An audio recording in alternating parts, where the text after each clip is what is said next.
afternoon, ladies and gentlemen. The talk on Space is Our Era by SGAC will be commencing in a few minutes' time.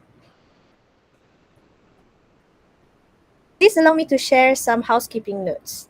Firstly, please ensure that your mic is turned on when it's your turn to speak. Otherwise, please make sure your microphone is muted to avoid disruptions during the event. Secondly, this session is recorded and live streamed. Thus, if you will, please switch on your camera for a more in-depth experience. Thank you. There will be a short Q&A session at the end of the session. You may leave any questions you have in the YouTube live chat box.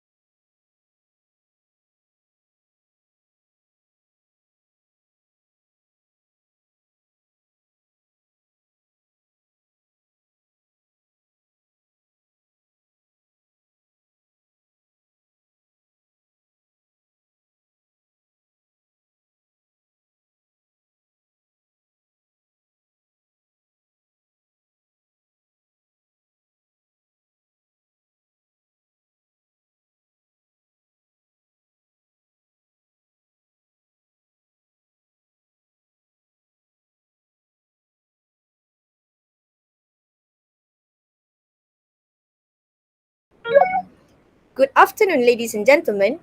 Welcome to the Career Fair 2.0 of Virtual Science Fair 2022. Virtual Science Fair 2022 is powered by our official collaborators, Zero Waste Malaysia and KPMG Malaysia.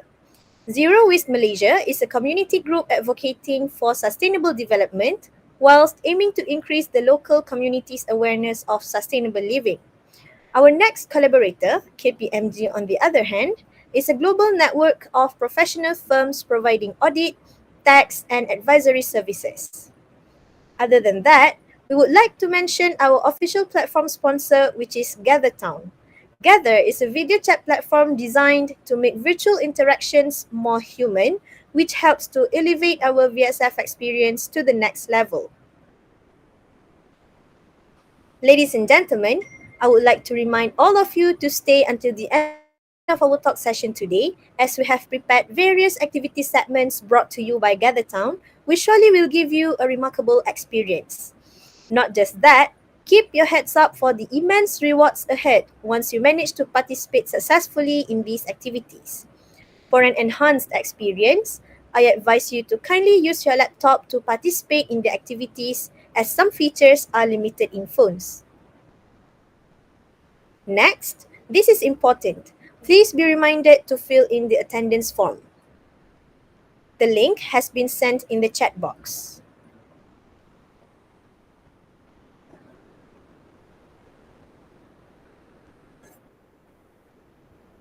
So, ladies and gentlemen, I'm Hanis and I'll be the MC and moderator for today. On behalf of the organizers, it is my great pleasure to welcome all of you to our talk session, Space is Our Era by SGAC. We are very honored to have our guest speakers today from the Space Generation Advisory Council, or SGAC for short, Mr. Marco Marsh and Ms. Bravinraj Kaur Rajwan Singh, to share their insights on the space industry nowadays. Mr. Marco and Ms. Bravinraj are the national point of contact for SGAC Malaysia. SGAC is a global non-governmental, non-profit organization and network which aims to represent university students and young space professionals to the United Nations, space agencies, industry, and academia. Their vision is to employ the creativity and vigor of youth in advancing humanity through the peaceful uses of space. It is truly a great honor to have both of you with us today, Mr. Marco and Ms. Bravinraj. Thank you for your time, and we officially welcome you to Career Fair 2.0 of VSF 2022. Without further ado, I would like to invite Mr. Marco and Ms. Bravinraj to start on our sharing session today. Mr. Marco and Ms. Bravinraj, the stage, or well, the screen is yours.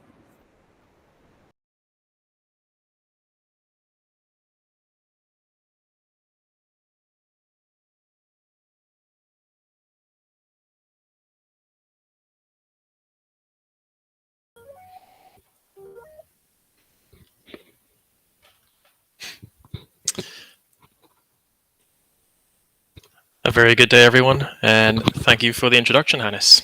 I'm going to share my screen.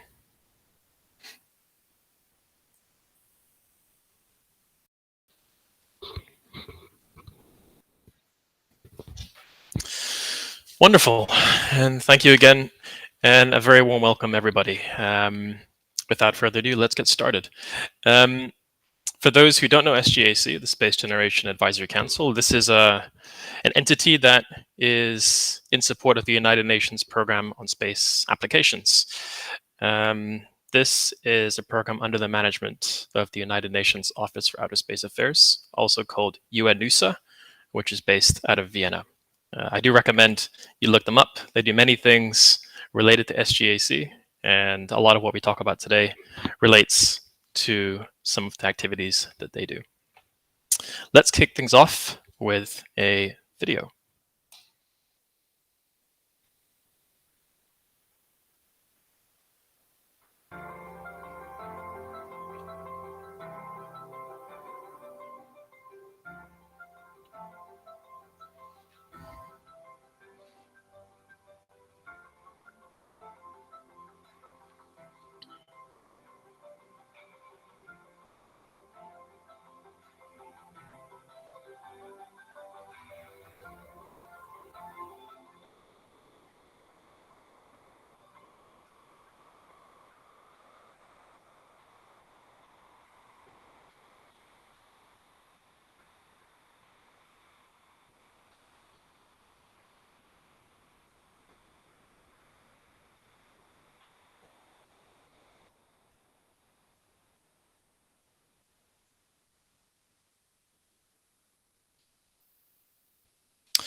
So SGAC, in a nutshell, is a global non-governmental nonprofit organization. It's a large network which aims to represent university students, young professionals between the ages of 18 and 35 to the UN. And that extends also to space agencies, sectors of the space industry, and academia. For those who are wondering, SGAC was conceived at the Third United Nations Conference in 1999 on the exploration and peaceful uses of outer space. The event then was called Unispace #3. And one of the outcomes of that was to create, within the framework of the Committee on the Peaceful Uses of Outer Space, a consultative mechanism to facilitate the continued participation of young people from everywhere, especially young people from developing countries and young women, in cooperative space-related activities. So really, it's a broad and all-encompassing outcome that led to the founding of SGAC. Now, SGAC serves a few purposes. First, it's there to create a global volunteer base, such as Brella and myself, of university students and young professionals in the space sector who have a passion for space activities and for making a difference in the space sector and are committed to taking steps and actions towards those goals. It's also a means of connecting with your peers, with other space professionals from various organizations from all over the world. And that's one of the great benefits of SGAC. We'll talk a bit more about that later in this presentation. It also gives an opportunity for space sector leadership to give them a voice in global space policy. And that's something we'll talk about as well as we get on to some of the events that SGAC facilitates. So as mentioned in the video, SGAC is a very extensive organization. It covers 6 different regions, continents, for over 163 countries, and at the last count, 20,000 plus members. So it's a very large organization that has wide reach all over the world. Now, this slide is kind of it represents how we're going to break down this presentation as a whole. And SGAC can be divided into 5 different pillars: events, project groups, professional development, scholarships, and UN-related activities. And Brella and I are going to walk you through those in some detail now. So let's start with events. There are international, regional, local, and thematic events. Perhaps for many of you who know, 2022 has the Space Generation Congress. This is an annual event that happens in conjunction with the International Astronautical Congress, also known as IAC. 150 plus delegates tend to be represented from SGAC from roughly 50 plus countries. And one can expect high-level speakers, subject matter experts from space agencies, academia, industry, from all over the world. And within that event, there are 8 working group topics, if you like, addressing key issues from across the space industry. And SGAC is in a position to facilitate scholarships and awards for 75 plus people who are interested in going. And for this year, of course, it will be held in Paris. So if you are interested, note down the dates in your diary from the 14th to the 16th of September. Do stay tuned for updates if you're interested. We do post updates on that on the SGAC website. Actually, this is an event that's happening pretty soon, in less than 2 weeks, the Space Generation Fusion Forum. This is held in conjunction with the Space Symposium in the US in Colorado Springs. A select group of delegates, about 75 from 15 plus countries, will be selected, and they're there to discuss key space and career topics amongst high-level international space leaders. From the SGAC side, they facilitate anywhere between 10 and 12 scholarships. So if you're interested, there are opportunities to go and attend that event as well. And of course, it's also a great chance to network, to meet your peers, your counterparts from other entities and organizations from around the world. And for anyone who's interested, this is the link if you want to dig into that more. This event is even more recent than the previous one. This is in, I think, 2 or 3 days in Washington, D.C., SGX. This is held in conjunction with the Satellite Show. Really, the partnership here is with the Future Space Leaders Foundation and Satellite. Somewhere between 200 plus delegates will be selected, and the focus here is technology. And it brings together, like many of the previous events, young professionals, experts from industry, and government leaders to discuss pressing issues and innovative ideas in a way that is exciting to them and for those who are tuning into that. I've not been myself, but I gather it's a fast-paced and engaging conversation about cutting-edge space and satellite topics. So we do encourage you check that out. Now, if we just hone in on a more regional and national level, there are different types of events for that as well. Space Generation Workshops is one of them. Typically, it's a 2-day workshop within a region, so say Southeast Asia, and it focuses in on regional space issues and developments of those issues over the coming years, decade, and also forecasts the regional space activities going forward. And it's a chance to discuss cooperation with respect to those forecasts and issues. On a more national and domestic level, there are the SG, and then you fill it in with the country name, SG Malaysia, SG wherever. It's a national 1-day event, and the focus here is more national space issues, domestic space issues.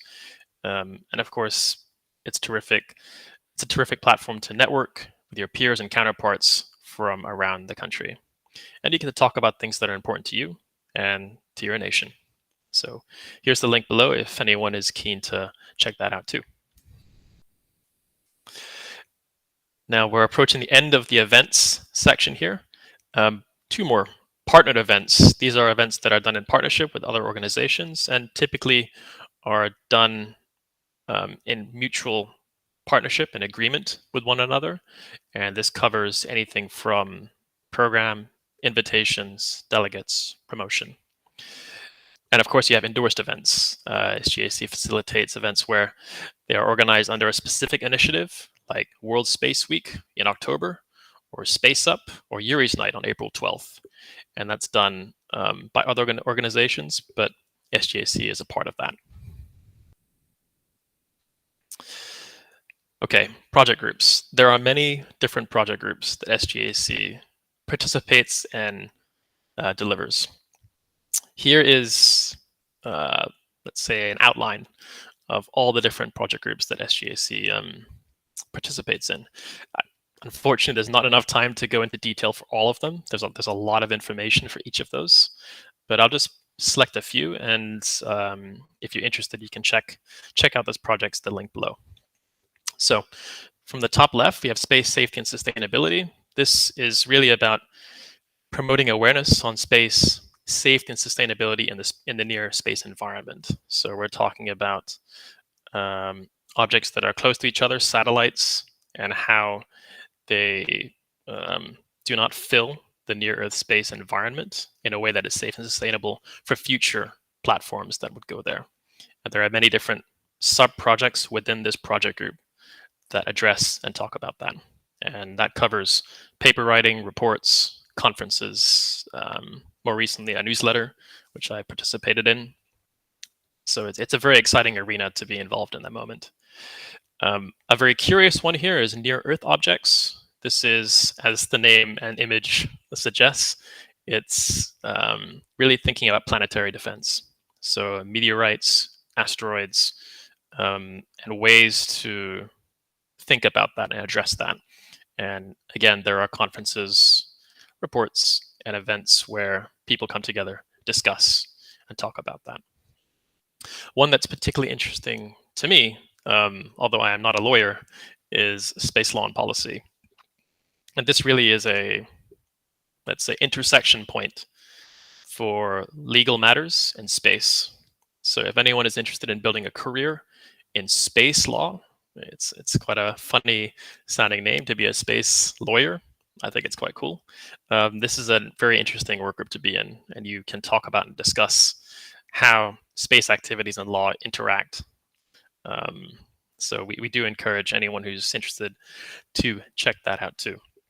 And finally, I'll just add at the bottom right, diversity and equality. This is a more recent project group that was added to the portfolio of SGAC project groups. This is really about ensuring that there is equitable access to space for everyone, everywhere, of all groups, men and women. So there, as you can see, there are many different areas that one can explore if you're an SGAC and you can work on.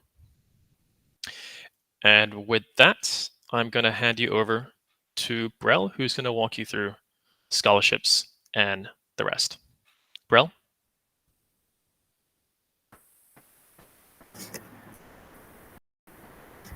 Thank you, Marco. I'm just going to share my screen now.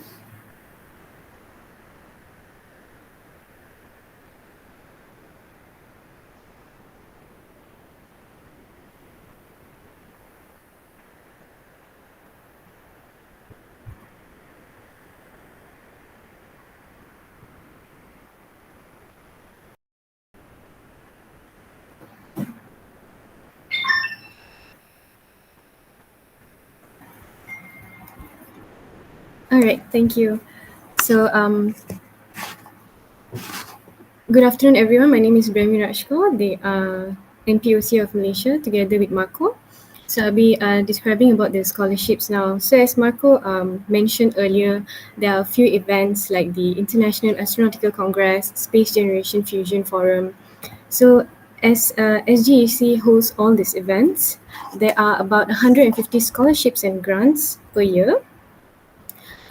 This allows the scholarships, it gives the recipients opportunities to engage in great discussions with individuals from the space sector, and also gives them the opportunity to for knowledge exchange during the event. All right, and next I'll be explaining about the professional development.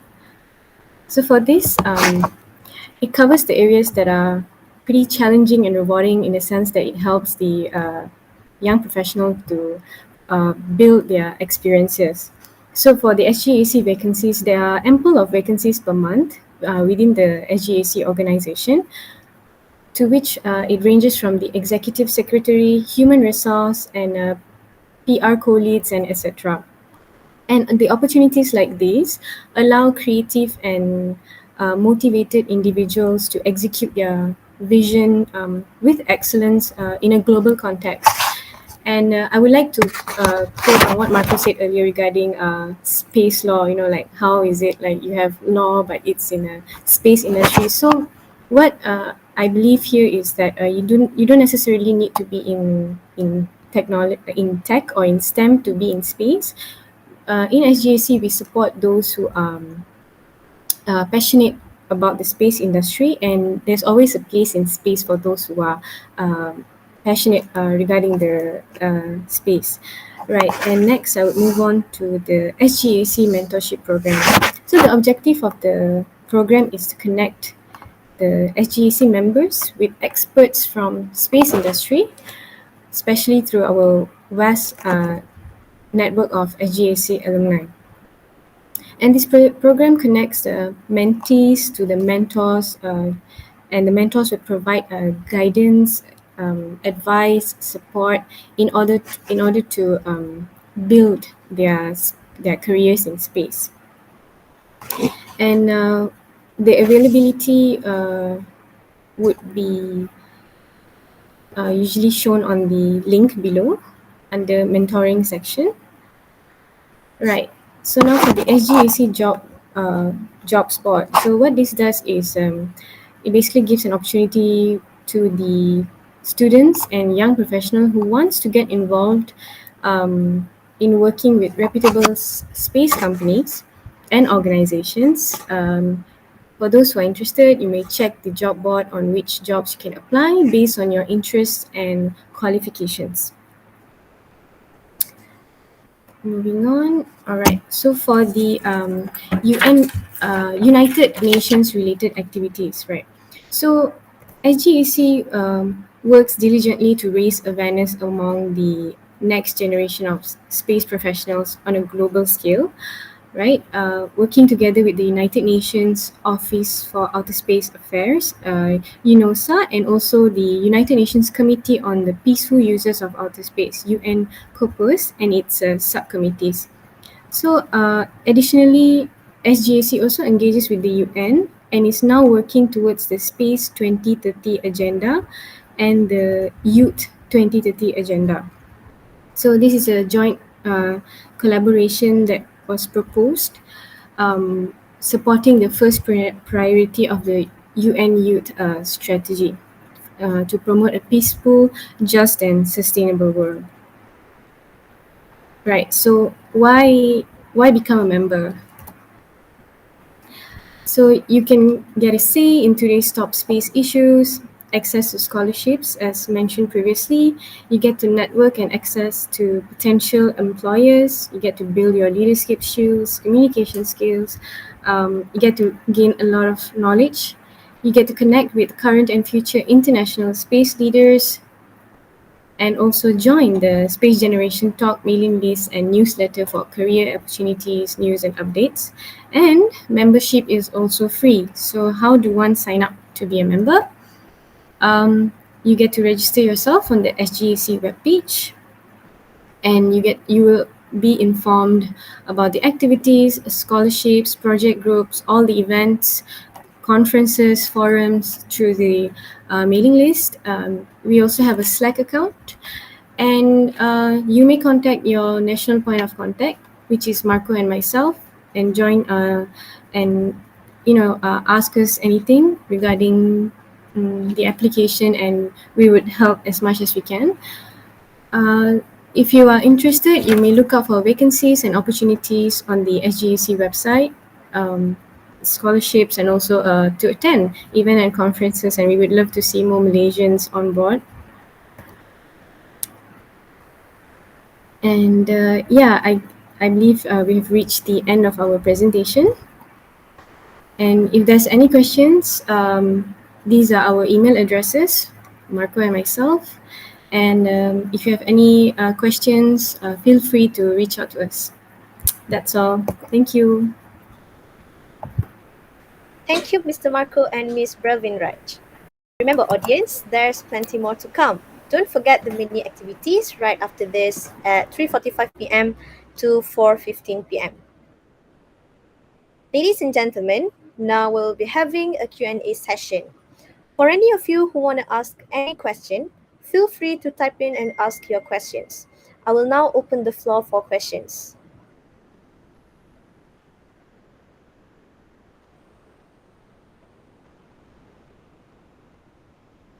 All right, we have our first question here. The question is, what are the skills that the current employers are looking for, especially in the field of space application?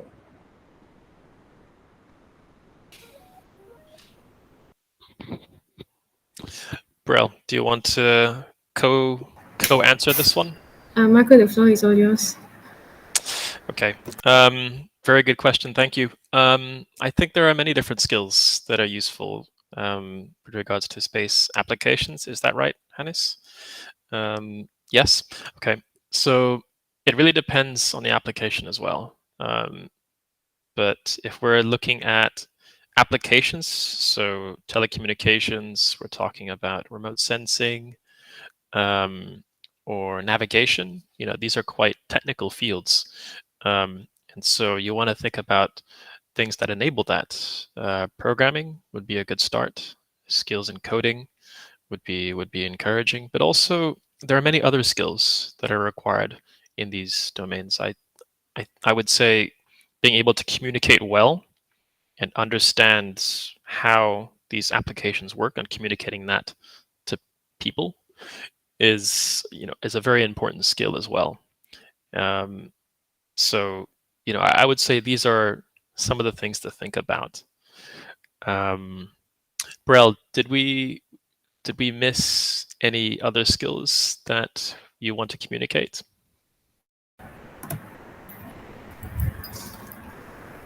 Yeah, I think you pretty much covered it. Especially, we need to know what sort of application we are talking about. Like for example, if the space applications is working based on communications technology, so based on that, you would have to know what the employer is looking for, and most of the time, it is posted on their website. Based from my experience, and we would get to build our experience of, you know, for example, if they want you to be good in Python programming, it should be on their website, and that's how we get to learn and build our experience. So most often than not, it would be the employers would communicate on what they would seek from us. So yeah. And Brel, I'll just add to that because I think that's a very good answer. I would also say that there are many opportunities out there to build skills in projects that have a lower bar to entry. So you don't need to go into big projects or companies to build skills first. You can do it now. You can join a CubeSat competition, or you can join a hot air balloon competition, which Brel and I have been talking about more recently. And you can develop payloads for that. And a lot of the skills that you learn in these projects are transferable. They don't just end there. They continue on in whatever you do next, if that's what you want to do. Yes, I hope that answers the question well. All right, thank you, Mr. Marco. Now we have our second question, and the question is, does SGAC provide internship opportunities? If so, how would it be like to work there? Yes, SGAC do provide internship opportunities, and you can actually look it up on our website. The best part is now they are allowing you to work remotely, and it's also a paid position. So please look out for the opportunity on the website, because they it's constantly updating. And if you're applying, I wish you all the best. Okay, thank you, Miss Brel. Now we move on to question 3. What is something underrated and not appreciated enough about space that you think everyone should know? Brel, maybe I should start this one. I'll give you a moment to think about an answer as well. Underappreciated about space. I think that's a big question because, when our parents were growing up as children, space was very much in its early stages. I think for many of us, many of our parents, space was still small and it was getting momentum, and it didn't have as many applications as it does today. But today, if you look at space and the assets that are in place, it touches almost every aspect of our lives. It's almost ubiquitous. When you turn on the TV to see the weather, when you look at your WhatsApp on your phone and you want to get signal and you're looking for data in a very remote place, almost all of these are supported by space applications and space assets. And so actually, at least for me as well, I take some of this for granted. But the reality is that, we should appreciate that space assets are always there and they're always here to support us, no matter where you're from or what you do. Brel? Yeah, thanks, Marco. Thanks for bringing up the WhatsApp one, the WhatsApp part. I just sort of remembered, maybe it's not underrated. Maybe it's just that we don't have enough awareness or knowledge surrounding the fact that, oh, our phone is connected to GPS and GPS are actually connected to real life satellite signals. And for example, the usage of credit cards in our petrol stations, those are one of the applications of satellites through resets that they're not underrated. We just don't know about it, and I think this is where the younger generations come into play. And we tell our friends, we tell our family, hey, you know what? The antennas out there, they're actually connected to satellites, and you will actually blow your friends' minds, and it could be a fun learning session. So that would be from me.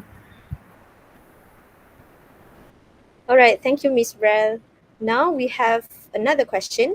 Hello, I want to ask, what is it like to work in SGAC company? Are you enjoying your work?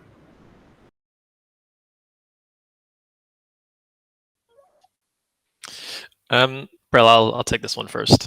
I think for me, as someone who is in SGAC, it's a very interesting area to be in because you're chatting, interacting, and working alongside many, many different people from all over the world. And they are specialized in many different things: engineering, law, doctors. I mean, the space industry is much. It's almost like it's almost ironic. It's very big, but it's also very small. And so when you look at it and you meet all these people, it seems very wide and there's a lot of things going on. But when you go to some of the events, you tend to meet repeated guests, which is wonderful because you get to foster friendships and you get to build relationships with them, and that's terrific. So for me, that's been a really nice aspect to be a part of, and I would encourage anyone who wanted even a piece of that, to join SGAC. Brel, do you have anything to add? Yeah, well, I relate to that. It is a very niche industry, but it's also very big. Like there's so many sectors. Without realizing, initially I didn't know that we had the near Earth object groups, space law, space cybersecurity, and it's just mind blowing how everything works together. And j- it just so happened that coincidentally during my appointment as the NPOC, it was COVID. So that did not halt or stop us from networking. In fact, I think I networked a lot with people, especially from the space industries during the COVID-19 pandemic. And I think because this is a voluntary position, I do enjoy what I do, and you do get to meet a lot of people during the events, be it virtually or physically. That would be for me. Okay, thank you, Miss Marco and Miss Brel. Another question. Hi, speakers. Can you tell us about space biology?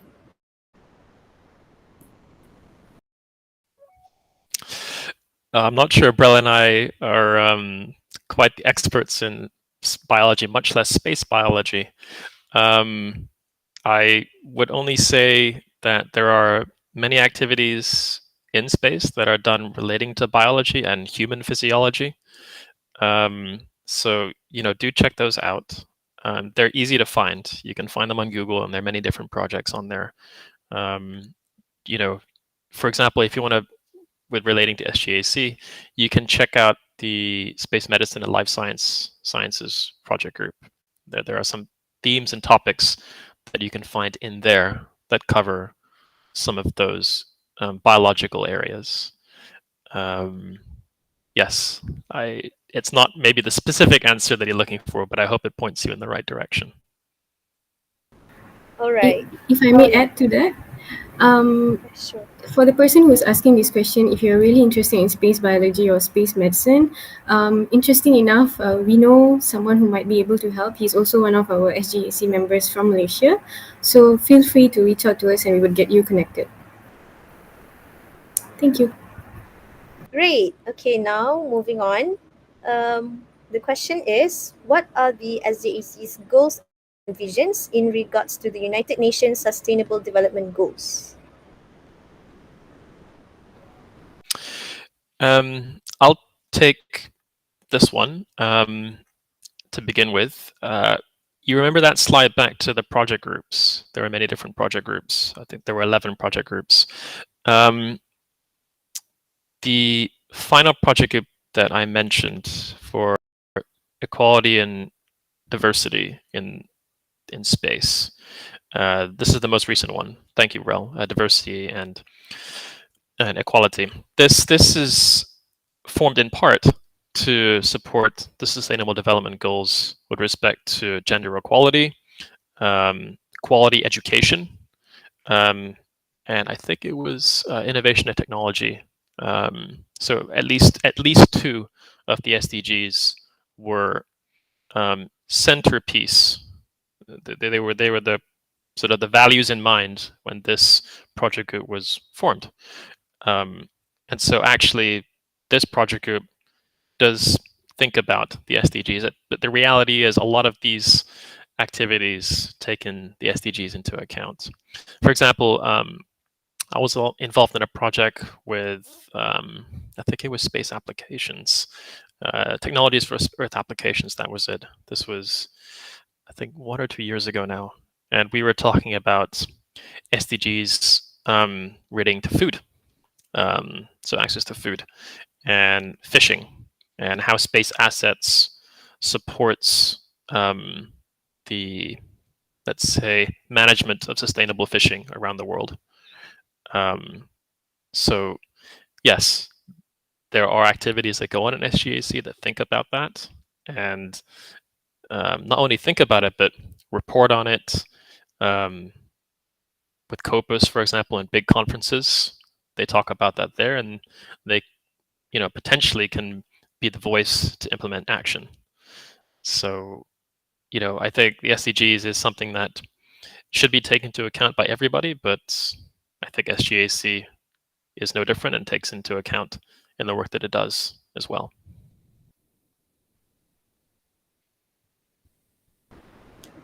Okay, the next question. Can you give a brief explanation about space law and policy? Brel, do you want to try this?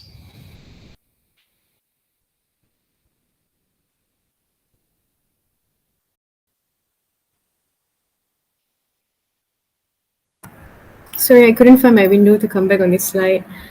Right, that's not really my niche, to be honest. Space law. Oh, but then interestingly, yes, we do know someone who's a Malaysian who works with the space law. But if Marco, if you can chip in on this, it would be great. Sure. Again, I'm no space lawyer, so I am out of my depth here. But I would just say that it's a very interesting field. It's very niche. It really is an intersection between legal affairs and space activities, and it covers many different things. And it's particularly important today when we have a lot of space objects, a lot of assets in space that share the near Earth environment. It's getting very busy. And so how that is managed from a legal standpoint is very important. And there are people out there, as Brel mentioned, who are doing this. these space lawyers. So yes, do look it up, the project and space law, if you're interested. There's a lot of information about that. All right. The next question is short and simple. Hi, speakers. What made you join SGAC?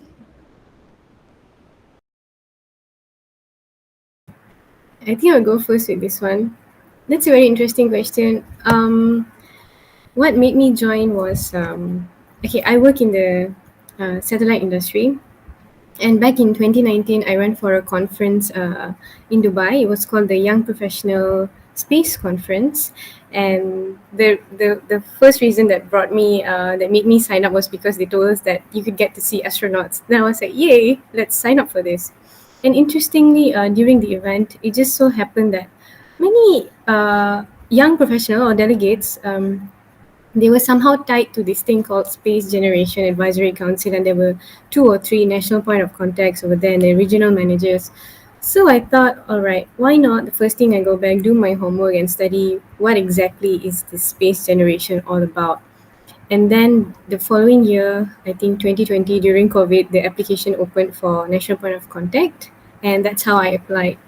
Yeah, the I initially did not know anything about SGAC, and I knew it through an event that I joined. And here I am today. Thank you. I'll keep mine short and sweet. I joined for two reasons. I wanted to help people first. This is something I'm very passionate about, and I do in my own time.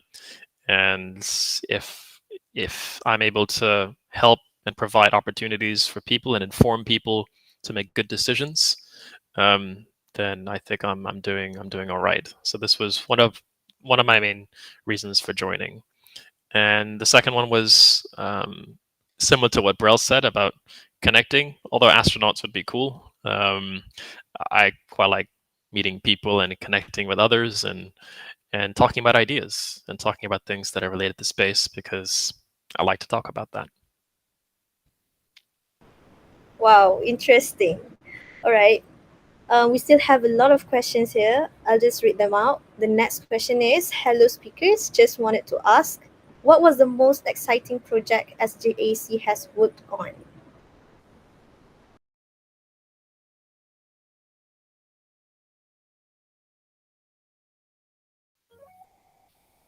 It's a very good question. I think Brel and I might give different answers. I think it's quite subjective as well, because most exciting can mean different things to many people. I can tell you what I think has been one of the most exciting that I've seen in SGAC, and that is the projects. Well, it's more the conferences actually, because when you go there, at least for what I've seen and heard and spoken with other people, you actually get to meet all these incredible people and talk about space law, space biology, talk about small sats, you name it. They cover most of that. And so to me, this is a very exciting thing. And, when you actually meet the people in person, particularly during COVID, when you see them face to face, I think this is terrific. But there are many other exciting projects too. For example, I was involved in a newsletter for the Space Safety and Sustainability Group, and for me, this was exciting because I learned a lot about things on space safety and sustainability that I didn't know before, but they are very relevant to me, but to everyone. And the information you get from something like that can be applied in certain things that you do in your lines of work. So it has sort of benefits to you because it's interesting, but also benefits to others because you can communicate that to other people so they can make good decisions. Brel, do you have a most exciting one? I mean, like you said earlier, it's subjective. It depends on what you think is exciting. I personally think that the um, individuals working behind the space comic groups are exciting because I'm nowhere near artistic, and when I see space comics, I sort of enjoy it. it's kind of nice to read and to know more about space through arts. And yeah, the opportunities to get to attend conference, to be able to win a scholarship to attend, be it a virtual one, I think those are pretty exciting. It depends on what you enjoy actually. All right. Now, because we still have a lot of questions, so I'll just move on. The next question is, good day speakers. Would you mind sharing a little bit about the projects the both of you have contributed to and learned from?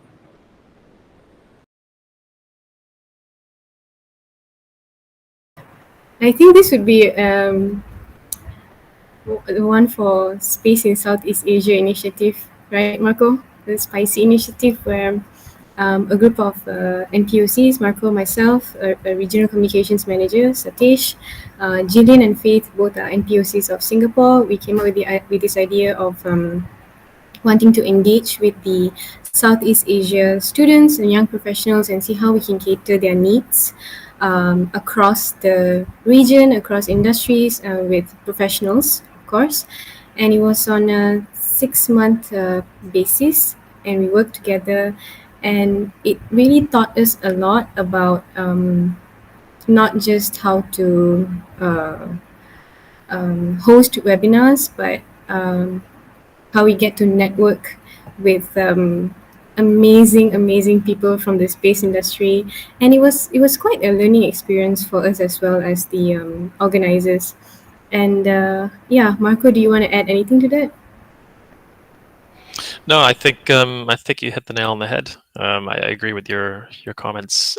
I think there were, we talked about this as well before. There were quite a few learning points for us, as well as the people who were participating. We hope they learned and took away a lot of things. But for us, it was a few things. I think the importance of teamwork cannot be understated. Having a great team enables many things, and I think we're very lucky to have worked with a fantastic team. We had a very good team, and we were able to deliver and succeed on many of our goals, and that was wonderful. I think it's important as well to prepare for certain activities when you manage logistics, when you have a speaking event like this one, or ones where you bring in guest speakers from different companies or different entities. Some preparation is very important for different outcomes. And I think that was another key takeaway for us. But also developing systems for ourselves and how we operate, following schedules, following meetings, having meeting minutes, or maintaining a format and how we communicate with one another.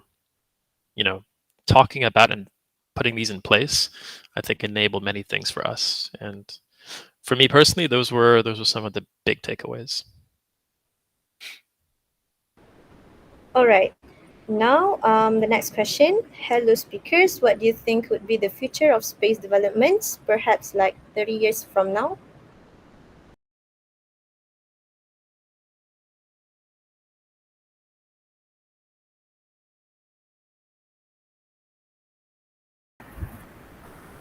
Sorry, did I hear that 3 years or 30 years from now? Sorry, 30 years. 30 years from now. Would you mind repeating the question again? What do you think would be the future of space developments, perhaps like 30 years from now? There's a lot of things, a lot of applications being developed at the moment. I believe that it would either be more innovative or depending on the usage. But I would personally like to see how space debris would come into play in 30 years to come. Marco? No, I think that's a good question, and I agree that it'd be very interesting to see what happens to space debris in the next 30 years. For me personally, I would like to see a greater human presence in space. I think that's already happening now, but I think I hope that's going to continue. And I'd like to see more space applications. Actually, I think there are many different applications out there already, but I think there are many opportunities to develop and enhance the applications that we have today, and to bring more benefits to everyone in the world. So this would be very interesting for me in the next 30 years to see how that develops. All right. Now, the next question is UFO or alien a huge topic in SGAC? Sorry for the silly question.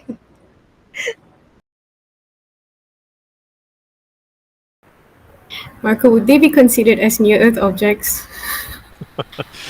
I can't speak for what other people think about that, and I've not actually been across conversations like that in SGAC. What I would say is, I think there are conversations around, maybe not in SGAC, but I think there might be, on life, extraterrestrial life, so SETI, and I'm sure there are people within SGAC who would talk about that. A good place to start would probably be, as Brel mentioned, near Earth objects or space Or medicine space and medicine? Yeah. biological or life sciences.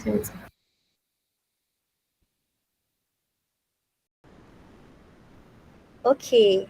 The next question is, can I ask if there's any sort of space conflict that any of you encountered? Something related to space law?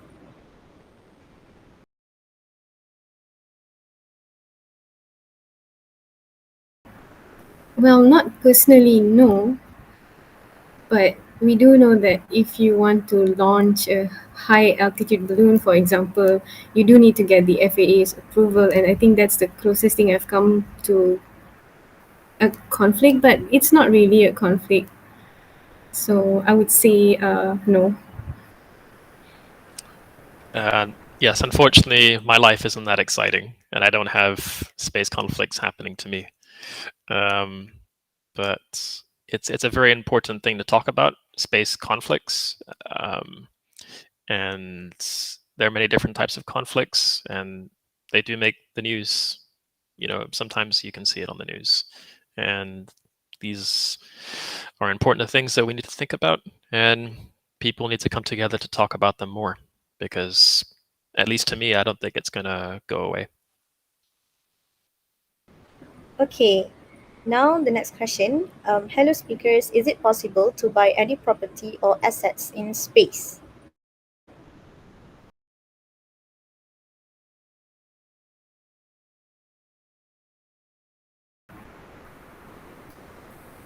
Um, Marco, correct me if I'm wrong, but there is an outer space treaty that addresses this, right? I just don't remember exactly the context, but no one can own a property in space. Yes, there is an outer space treaty, which I encourage you look up. I think it was formalized in 1957, 57, yes. and it would probably state what you can and cannot do there, and that might cover property. um, I haven't heard of anyone purchasing property in space. I might be wrong, and I'm not even sure we have a work group that covers that. But that's a very interesting question, and maybe we should think about that. Okay, I see. Now, the next question. Hello, speakers. What do you think? Will it be ever possible to start human settlements in Mars or Moon?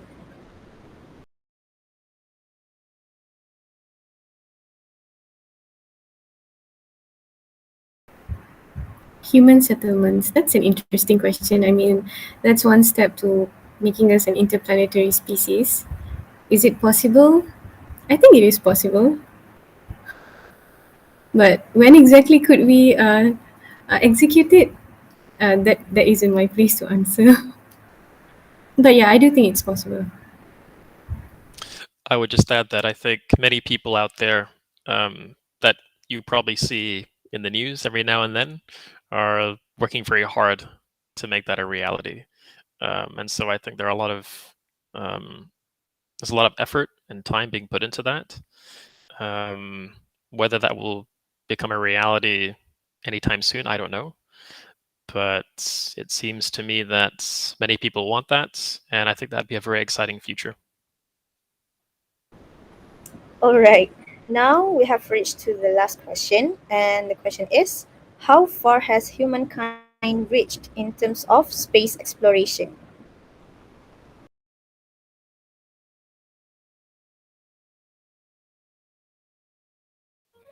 Prel, I can start this one.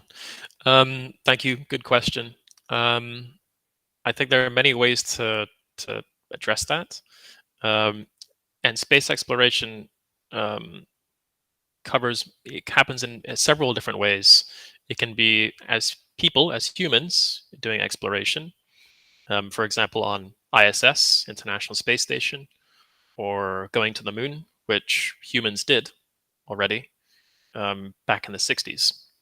Um, and that was an international, um, how do you say, humans explored the solar system on an international level. I say the solar system, ISS, and going to the moon.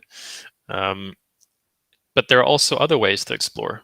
Um, there are there are probes. We talk about um, the probes from the 70s and 80s, like Pioneer. They went very far out into the solar system to take images that we now see in some of our textbooks on our Google Images. A lot of this came from those. Um, I think many people who do follow space activities know about the rovers that are on Mars. Um, they're exploring new worlds, literally new worlds, and the images they send back to us. This is part of the exploration journey, and that's very exciting. Um, Brel?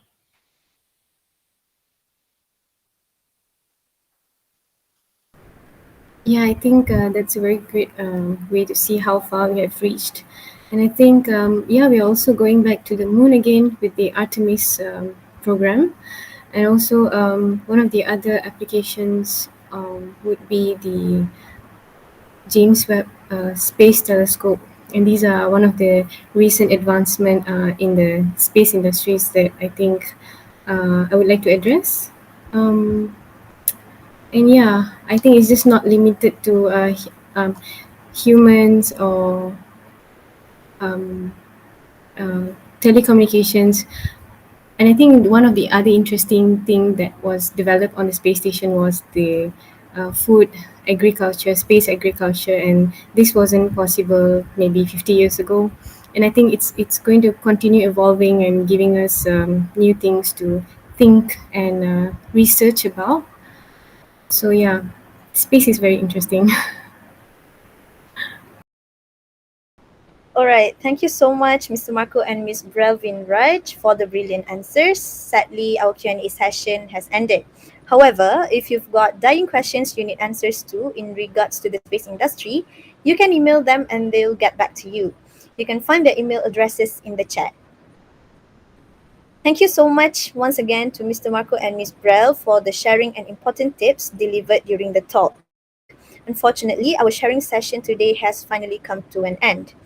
Now, let's move on to the photography session. Kindly turn on your camera and smile for the picture.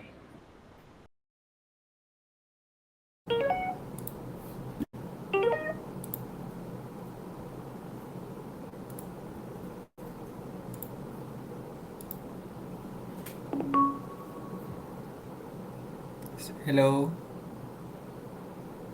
So can everyone turn on their camera?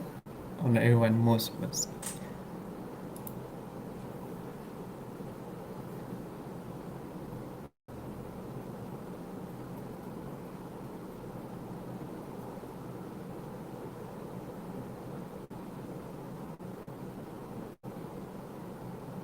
Okay. So in count of three. 1, 2, 3.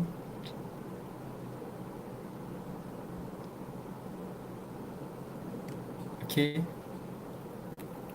Okay, one more time.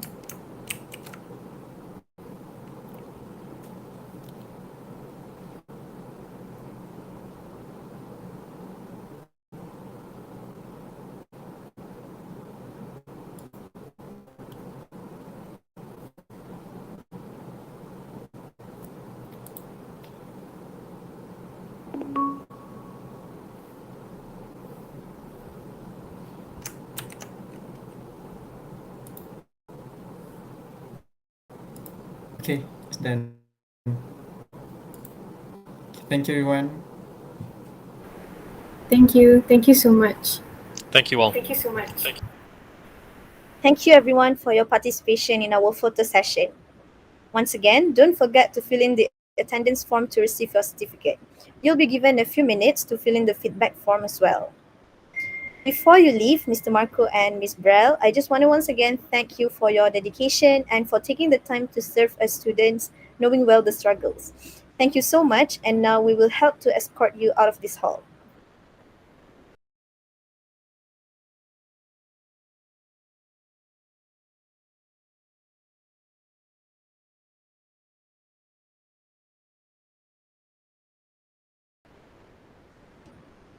Dear audience, please fill out the feedback form in the chat box to get your certificate issued by higher officials. You can fill in your attendance using the link we have provided.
Alright, guys, so as mentioned at the start, we'll be having mini activities after each workshop using the Gather Town platform. So, why not you try out the platform by yourselves because you must be quite eager, right? And if you're wondering about the rewards, I will just reveal what they are right now.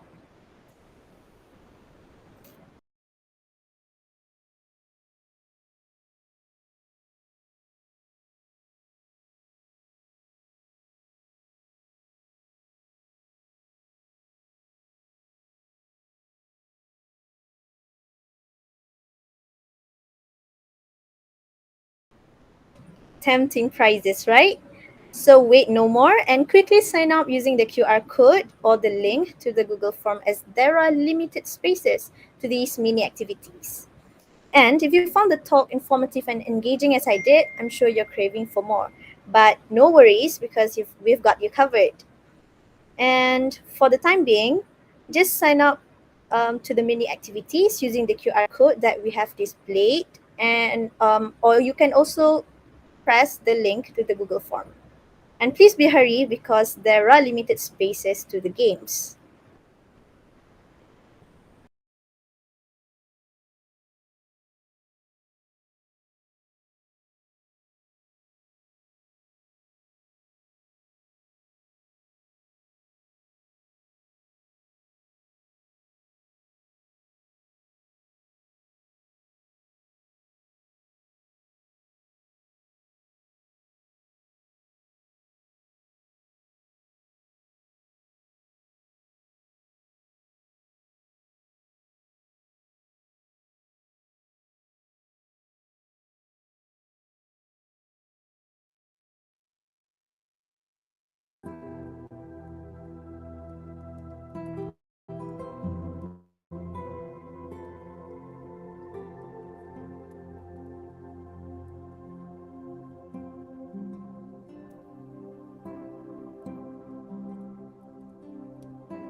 Hurry up, guys! Sign up for the mini games because I promise you the games are all very interesting. And furthermore, we're using Gather Town as a platform, so double the fun.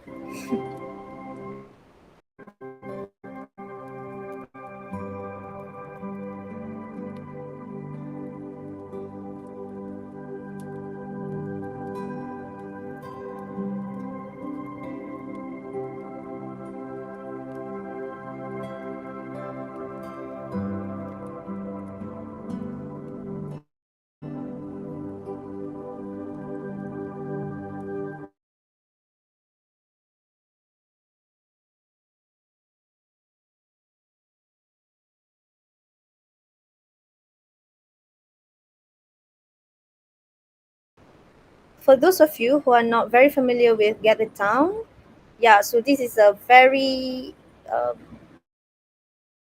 golden platform for you to try it out for yourself. So wait no more, don't hesitate, just scan the QR code given or just press the link to the Google form. Okay?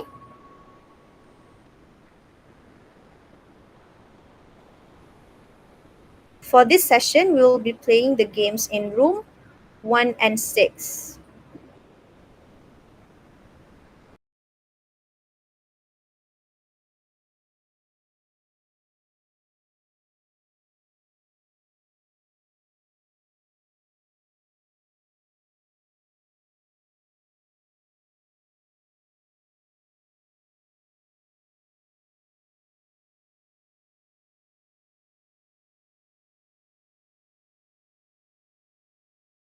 We will start the game very, very soon. So, guys, please don't miss out on this opportunity because we'll play different games after each talk session. So, if you have joined our games previously, this evening, we'll be playing different games. So, don't miss it out. Don't miss out on that. Okay?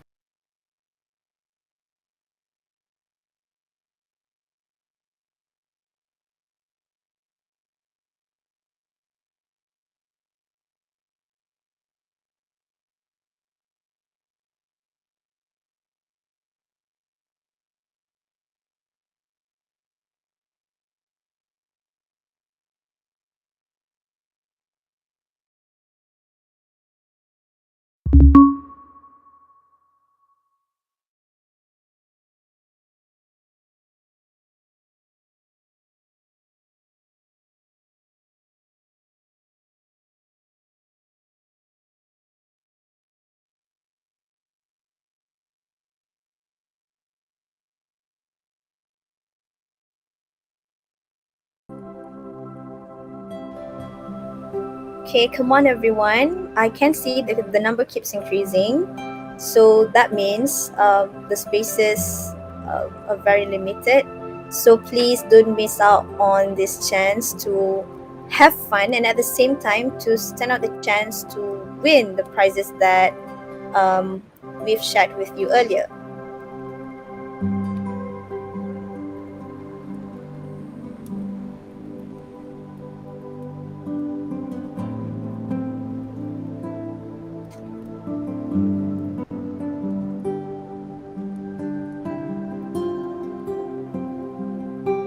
Just a quick guide for you guys who are new to Gather Town.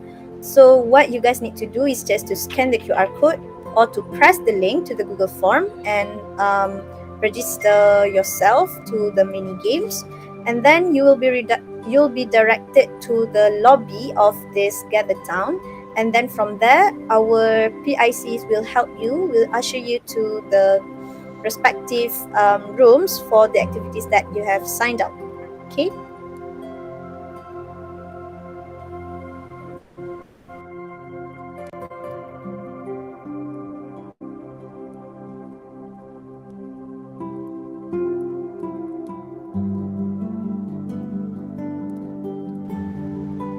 I'm advising you to use your laptop for a more in-depth experience because if you use your phones, there are limited features, so you'll not get the full experience of Gather Town if you are using your phone.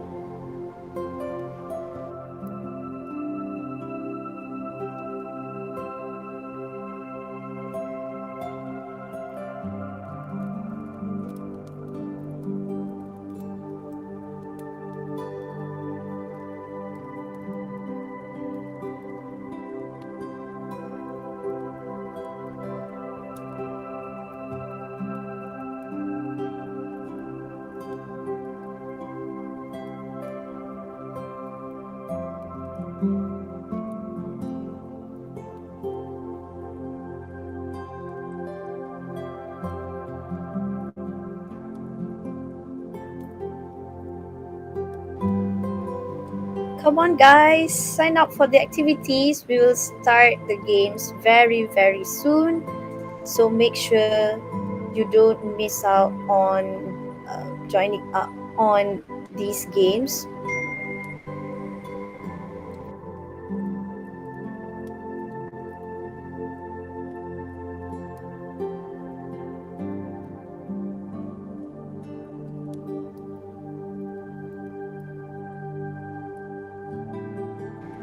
Let's have some fun before we end our second session today.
So for this session, we will play activity 1 and 6. Activity 1 is hunt and match, and activity 6 is categories.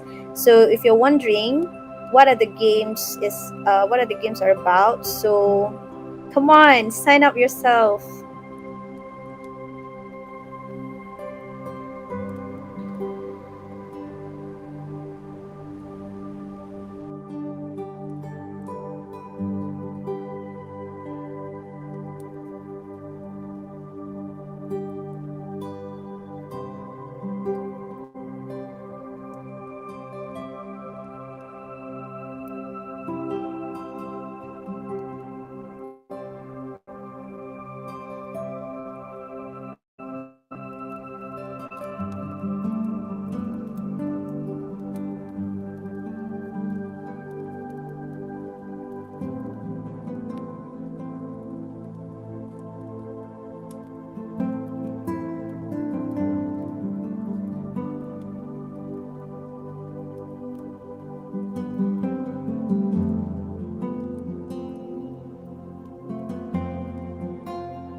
Alright, everyone, come and join us because you'll get to learn more about STEM by playing the mini games, and at the same time, you'll also stand a chance to win the rewards if you win in the mini games that we have prepared for you guys.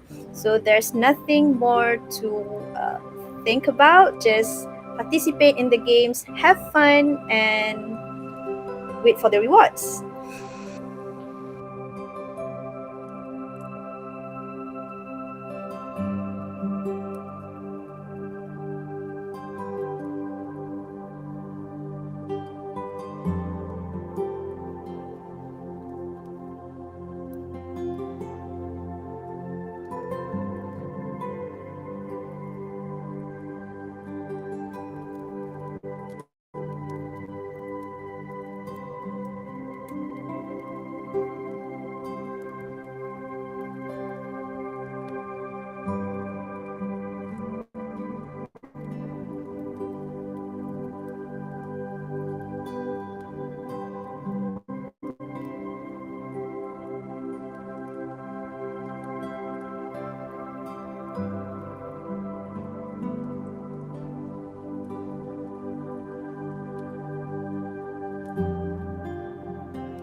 as you can see from your screen, there's a screenshot of each activity room, as you can see there. It's very interesting, and why don't you explore all of those by yourselves, right? This is the perfect opportunity, perfect chance for you to experience Gather Town by yourself. And furthermore, you'll get to learn something new about STEM. You'll get to have fun with new friends, and even more, you will stand a chance to win the prizes. So come on, hurry up, sign up for the games.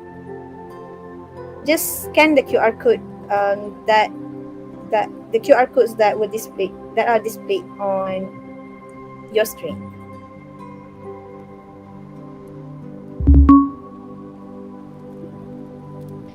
Okay, and for those participants who have joined the Gather Town, once you are in the lobby, there are actually the ushers in the lobby, so you can find them and ask them where to go, because they surely will help you. So the first thing that you have to do once you arrived in the Gather Town lobby is to find the ushers that will help you. Okay.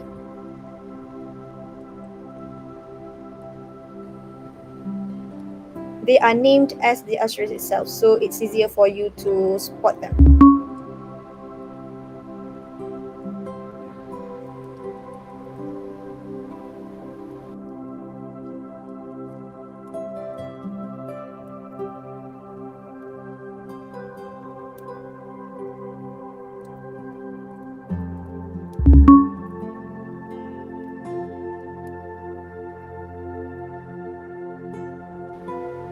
Or if you have any problem at all, you can just state your problem in the chat box in the Gather Town, and we will surely help you and assist you. And for those who still do not join the games, come on, guys. We will start the game very soon. So just scan the QR code or press the link, and we'll see you in the Gather Town platform.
We are still waiting for more participants, so just quickly sign up yourself for the games.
Last chance, guys.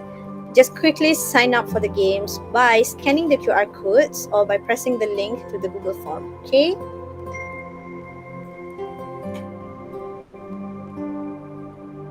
There's nothing else like our career fair, because you get to have fun and furthermore you'll be rewarded for that. So there's really nothing else to be thought about. Just quickly sign up yourself for the games, okay? And we'll see you in Gather Town.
Okay, everyone, our second event has now come to an end. But don't worry, because we've got more to come in the next 2 weekends. We have organized more company slots with reputable companies, with more mini games to follow. With more mini games, you know what that means? Yes, more prizes, of course. Other speakers include those from Zero Waste Malaysia and Creative Minds. We will be exploring more about waste and STEM in our daily life. I hope by now everyone here has a clearer vision of your future. There's more to come, so keep an eye on our events through Virtual Science Fair 2022's Instagram page at Science Fair. And don't forget to fill out the feedback form in the chat box so that we can improve our future activities. You can fill in your attendance using the link we have provided. With that, till we meet again. I'm Hanis, thank you and have a great weekend.